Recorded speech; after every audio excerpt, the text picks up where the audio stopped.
Hello বন্ধুরা, আমরা জানি যে আর কিছুদিনের মধ্যে আইসিসি টেস্ট চ্যাম্পিয়নশিপ হবে বন্ধুরা, আমরা সবাই জানি। আর কিছুদিনের মধ্যে কিন্তু আইসিসি টেস্ট চ্যাম্পিয়ন যে ফাইনাল হবে সেটা অনুষ্ঠিত হবে। সেখানে কিন্তু দুটি টিম কিন্তু ফাইনালে যাবে ভাই। সেখানে রান রেসে বর্তমান 4টি টিম আছে। চলুন তাহলে পয়েন্ট টেবিল দেখে নিই আমরা, যে 8-10টা টিম আছে আইসিসি টেস্ট চ্যাম্পিয়নশিপের মধ্যে। সেখানকার চলুন আমরা দেখি তাদের পয়েন্ট বর্তমান কোন পর্যায়ে দাঁড়িয়ে আছে। আমরা সবার প্রথমে আছে কিন্তু ইন্ডিয়া ভাই। ইন্ডিয়ার পয়েন্ট টেবিল হলো 100টি পয়েন্ট। হ্যাঁ, এই যে 100.11। ইন্ডিয়া কিন্তু সবার উপরে আছে বর্তমান, আইসিসি টেস্ট চ্যাম্পিয়নশিপের র্যাঙ্কিং 1-এ আছে। 2 নম্বর আছে দক্ষিণ আফ্রিকা। দক্ষিণ আফ্রিকা পয়েন্ট হলো ভাই 59.26। ইন্ডিয়া 61, দক্ষিণ আফ্রিকা 59। এবার দেখবো অস্ট্রেলিয়া। অস্ট্রেলিয়া পয়েন্ট টেবিল কত চলুন দেখে নেওয়া যাক। তো অস্ট্রেলিয়া পয়েন্ট টেবিল হলো 57.69। মানে অস্ট্রেলিয়া পয়েন্ট টেবিল হলো ভাই 57 পয়েন্টে দাঁড়িয়েছে। 3 নম্বর আছে অস্ট্রেলিয়া। 4 নম্বর আছে নিউজিল্যান্ড। নিউজিল্যান্ডের পয়েন্ট টেবিল হলো 54.55। তো এই 4টা টিম কিন্তু বোধহয় রেসে আছে ভাই। 4টা টিমের মধ্যে 2টি টিম কিন্তু ফাইনালে যাবে। আর কিছুদিনের মধ্যে অনুষ্ঠিত হবে আইসিসি টেস্ট চ্যাম্পিয়নশিপের ফাইনাল।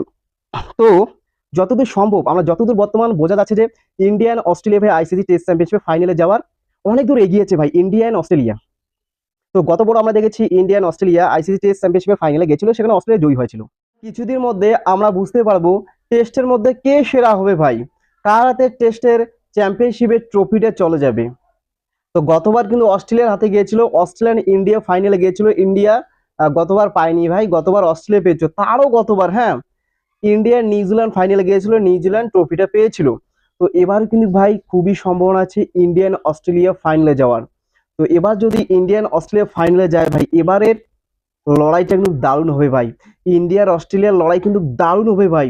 তো আমরা সেই অপেক্ষায় আছি। আর কিছুদিনের মধ্যে আমরা জানতে পারবো আইসিসি টেস্ট চ্যাম্পিয়নশিপের ফাইনালে কোন দুটি টিম যাবে। তো আমরা এখন অপেক্ষা করবো আর কিছুদিনের জন্য। ঠিক আছে, সবাই ভালো থাকুন, সুস্থ থাকুন।